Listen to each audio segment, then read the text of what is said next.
All right. The Lord is good.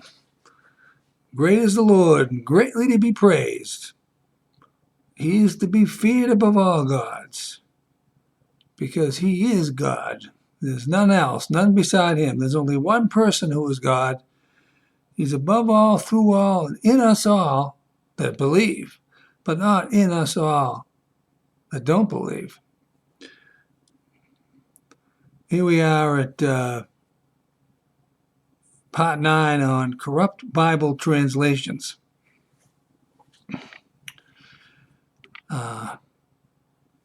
Starting right away at John 16:16. That's the King James. I give you the King James first, and then we look at other versions that don't read the same. So we see here,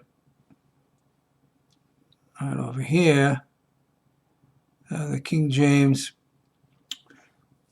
says, "A little while, and you shall not see me." This is Jesus speaking. "And again, a little while, and you shall see me, because I go to the Father."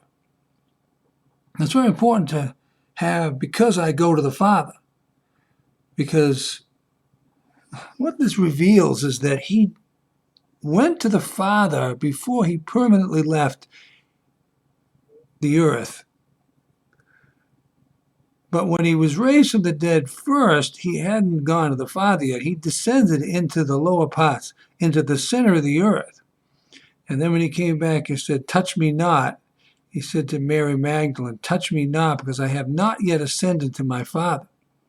So we know he had not ascended to his Father before that. But apparently there was a time when he ascended, and I've talked about this in different messages that I've done, is that apparently he did go to the Father at one point and then come back, because he's saying right here, "A little while you shall not see me." So he's going to kind of disappear, and then he was going to go to the Father. And then he said, "Again, a little while, and you shall see me." So then he was going to come back from the Father. But it's very important to know that at the end, where it says, "Because I go to the Father," which is missing. See, that's what I'm going to show you. It's missing. The end is missing in a bunch of versions.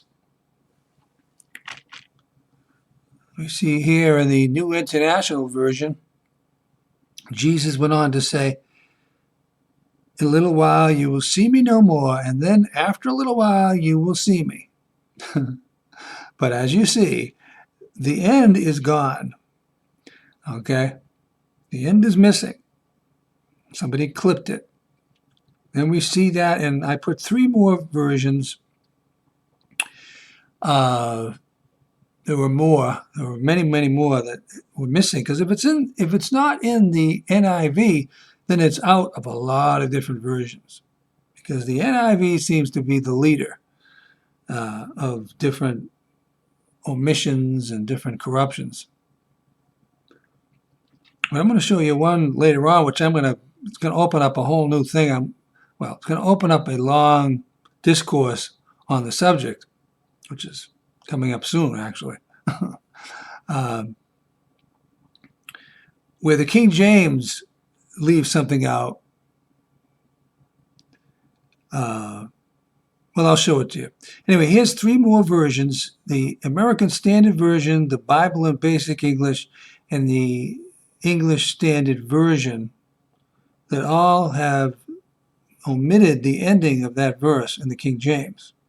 It's all gone. So now, the next one on my list, like I say, opened up a subject that I'm going to go into. Okay, we have Hebrews 7:21. That's what I was trying to say, is this omission is good. It's actually a good omission as far as I'm concerned. And I'm going to tell you why. And I'm going to tell you in depth why. Let me read this verse in the King James 7:21 of Hebrews. "For those priests which were made without an oath, but this with an oath, by him that said to him, The Lord swear and will not repent. You are a priest forever, after the order of Melchizedek. Okay, first of all, there really is no information about this Melchizedek, not in the Bible, about this Melchizedek, otherwise known as Melchizedek. It's spelled differently in the Old Testament. They replaced the C on the end with a K, and they replaced the S with a Z. So if you try to search that word in the King James, you won't find it in the Old Testament. And then I also researched what it means when it says after the order. What does the word order mean in the Greek, in the King James? Well, it just means style. Well, we don't even know anything about this Melchizedek. How do we even know what his style was? It's really quite amazing. First of all, let me show you how it's missing in the other versions, which I say is good. So here we have the New International Version. But he became a priest with an oath when God said to him, The Lord has sworn and will not change his mind. You are a priest forever. So you see how they left out after the order of Melchizedek. Okay? Melchizedek. Right? He chisels decks, you know. So then I showed you a couple more Bible versions that don't have it. The English Revised Version and the English Standard Version. Actually, what I want to show you next is we go back in Genesis 14, 18 through 20. And I've been aware of this for quite a long time, years, several years. But the New Testament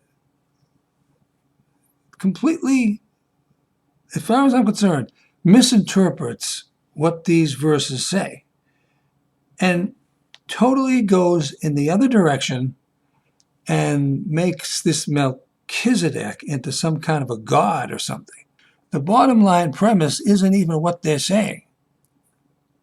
So this is the amazing thing about this. Let me read this. And Melchizedek, see how it's spelled differently? King of Salem brought forth bread and wine, and he was the priest of the Most High God. Well, that's suspicious right away. What do you mean, the priest of the Most High God? What are we talking about? Allah or what? No. We don't know anything about what he did, who he was. But notice, I want you to notice that Melchizedek brought bread and wine to, well, he was bringing it to Abraham. Let me keep reading. And he blessed him, we know that's Abraham, and said, Blessed be Abram of the Most High God. So Melchizedek is calling Abram the priest of the Most High God. Okay? Possessor of heaven and earth. So let me just reiterate it. That Melchizedek is blessing Abram. He wasn't even called Abraham yet. He's the one who's blessing Abram. Okay? And so he goes on, Melchizedek, talking, and says, And blessed be the Most High God, which has delivered your enemies into your hand. Still, he's talking about Abram, otherwise known as Abraham. And so then it says, and he gave him tithes of all. Well, that's, to me, it's the most simplest thing in the world, okay? Obviously, Melchizedek gave the tithes to Abraham. It's the easiest thing to figure out. You just look at the previous verses and you easily figure it out. It's perfectly clear, actually, but not to the book of Hebrews and not to everybody that blindly believes the book of Hebrews. Because the thing is, they didn't have money. They didn't have coins and they didn't have cash, credit cards. They would tithe somebody with things. So obviously he was tithing with bread and wine. That was a tithe. It was worth something. It was substance. And he was giving it to Abraham because he said, you're the priest of the Most High God. And so you're a possessor of heaven and earth. You're the great one. You're the great one here. So at least I have to say it was a good thing that this Melchizedek knew that Abram was a spokesman, a chosen one of God. He was being used of God in an amazing way. So there had been something good about him. But yet we know nothing whatsoever about him. There is only one other verse in the Old Testament, and I'm going to read it in Psalm 110, verse 4. So here it is. The Lord has sworn and will not repent. You are a priest forever after the order of Melchizedek. And that's it for the Bible. What I just read, those two sections, and that's it. It doesn't say anything about who this person was. And like I say, the Hebrew word, the Greek word, means style. So, but we don't know what the style was of Melchizedek. We don't know who he is. We don't know who he was or is. So, therefore, I'm not interested in hearing about him. If he's so important, why is he missing? Why is his life missing completely? Everything is missing. I did find somebody. I was very happy to find that I did find somebody that actually addresses the fact that people are not to my perfect liking, but the fact that they misinterpret Hebrews. Well, they misinterpret these verses here in Genesis in Hebrews. It's a guy by the name of Robert Alter. Let me just read what he said. Due to the ambiguity, and ambiguity means the quality of being open to more than one interpretation. A synonym is vagueness. Ambiguity. Due to the ambiguity in the Hebrew text, it is unclear, no kidding, who gave tithe to whom. Well, actually he's kidding, because in the reality, to me, it's totally clear. But at least he's come halfway in saying it's unclear because of a reason. The other people in Hebrews are saying it's clearly the other way around. Then he goes on to say, Abram to Melchizedek or Melchizedek to Abram. So at least this man is at least considering the fact that maybe this interpretation that we have in Hebrews is false. And then he says, the verse in question states simply, and he gave him tithe from all. And he gives you the Hebrew. And it says, most translations of this verse preserve the ambiguity he gave to him. But some modern translations make explicit the mainstream interpretation of Abraham being the giver and Melchizedek the recipient, which is not true. So then we have Hebrews. Now here's the amazing fabrication, the lie in Hebrews. For this Melchizedek, listen to how they talk about this guy, where we don't know anything about the man. Nothing. This Melchizedek, king of Salem, priest of the Most High God. Well, what do you mean, priest of the Most High God? There's no record of him being a priest of any god. It says, who met Abraham returning from the slaughter of the kings and blessed him. So that's correct. That is correct. So that's how you know. So at least there he is agreeing with, on this verse, of what I'm saying, that obviously it was obvious that Melchizedek was blessing Abraham, not vice versa. But then suddenly it changes. Then it changes. It says, to whom also Abraham gave a tenth part. No, that's not true. That's a lie. That's a total lie. And then so it goes on pushing this lie. First being by interpretation, king of righteousness. I don't know where they got that. Actually, so just think of it. Now they're going to start exalting this mystery man, Melchizedek, and call him the king of righteousness. No. No way. He was not the king of righteousness. Who was he? We don't even know. So then they're telling us that he's the king of righteousness. No, hardly. We don't even know who he was. And then it says, and after that also king of Salem. That's who he was. He was the king of Salem. That's it. That's all we know. And then they're saying that's which is king of peace. Oh, I think not. Oh, maybe he was a decent person. We don't know.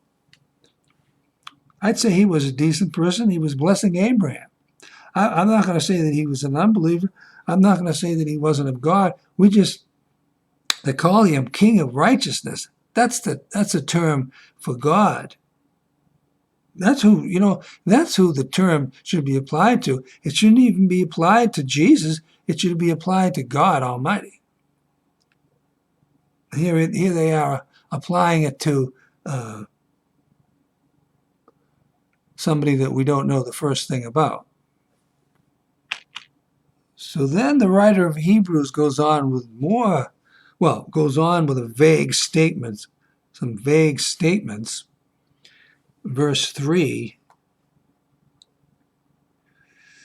here, where he says, without father, without mother, without descent, having neither beginning of days nor end of life, but made like the Son of God, abides a priest continually. You got to be kidding me. Just think of what this man is saying. These are actually other terms which should only be applied to God. But he's claiming that this man, Melchizedek, had no father. I think not. Without mother? Hardly. Without descent? What was he, an angel? I think not. Having neither beginning of days, total nonsense, or end of life? Hardly. Even Jesus, the Son of God, had a mother. On the earth, he was of the seed of Abraham through his mother. He wasn't an angel. He was an incarnated spirit in that body, but he became a man. When he entered into that body, he became a man. He lived as a man. So I find that amazing, that they've made this Melchizedek into some kind of a god. They've made him into God. They've attributed him with qualities that only belong to God. So then he goes on with the lie, keeps reiterating the lie in verse 4 when he says, now consider how great this man was. Why don't you consider how little you know about the man, first of all, like close to nothing. To whom even the patriarch Abraham gave the tenth of the spoils. So this man, it's a mystery writer who wrote Hebrews. It wasn't Paul. Whoever this man was, he was totally deceived into believing that somehow Abraham gave tithes to this man. I don't know what Bible he was reading out of, but it's very clear that Melchizedek gave tithes to, from the context. It's totally clear. And so he's trying to prop up this Melchizedek person. And verily, verse 5, and verily they that are the sons of Levi, who receive the office of the priesthood, have a commandment to take tithes of the people according to the law, that is, of their brethren, though they come out of the loins of Abraham. But he whose descent is not counted from them received tithes of Abraham. No, that's not true. Again, so he's trying to really hammer on that lie, hammer on that point that false point he's making, and blessed him that had the promises. Wait a minute. I just realized that there's a bit of a contradiction here too, but anyway, it says, but he whose descent is not counted from them. In other words, what they're saying is that this Melchizedek supposedly wasn't in the line of Abraham, but Levi came after. He descended from Abraham, Levi. And then it says, and blessed him that had the promises. Well, if we're talking about the tithe being a blessing, then he's contradicting himself, essentially, because he's saying that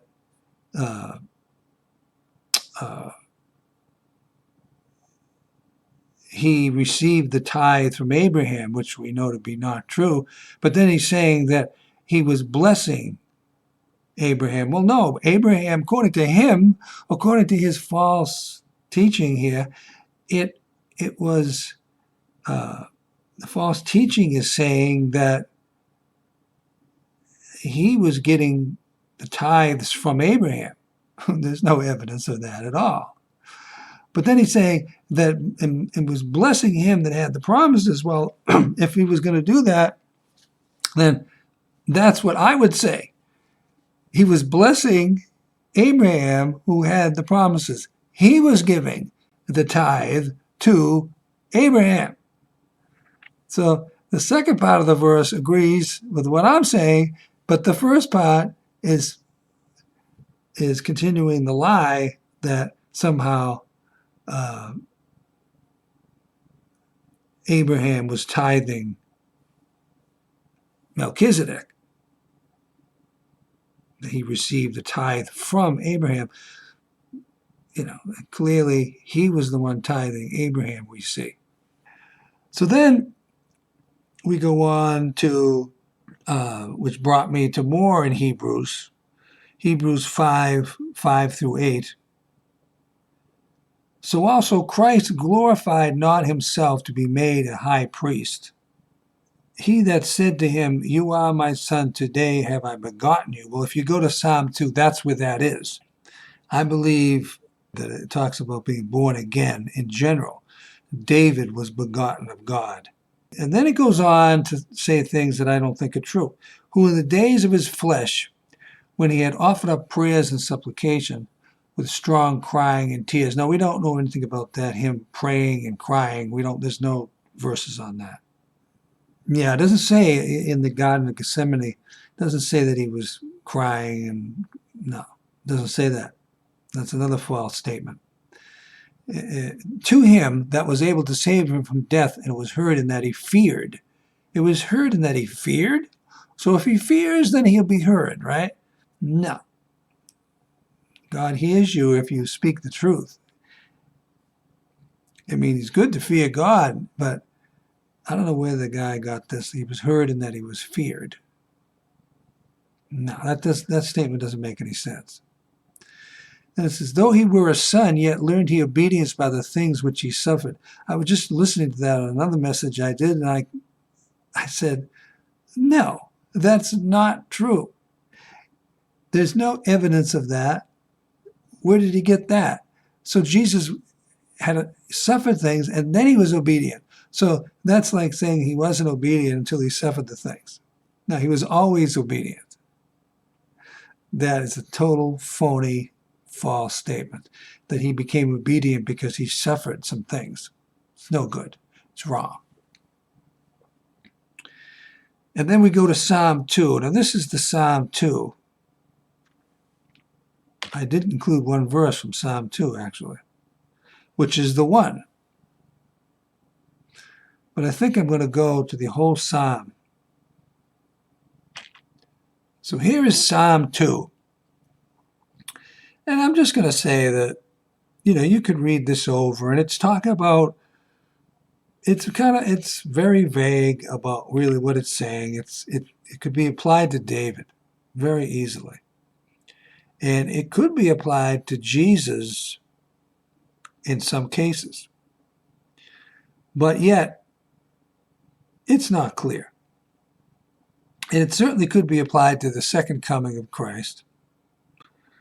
And it does say, like I say, in that verse, in verse 7, "You are my son, this day I have begotten you." But, what day is that? It's not clear what that means. So I say it means that David was a son. He was born again. He birthed him as a son, just the way people are born again. They're born again by God, begotten of God. And I just don't think this applies to the Son of God. He was a son of God before the world began. People have misinterpreted this verse and tried to say there was a certain day when Jesus became the Son of God. Yeah, when he was born in eternity, yes. But why would they be telling us? What point would be? We find that in Proverbs 8, that he was begotten of God, but this doesn't make any sense except the fact that David was born of God on a certain day. That would make more sense.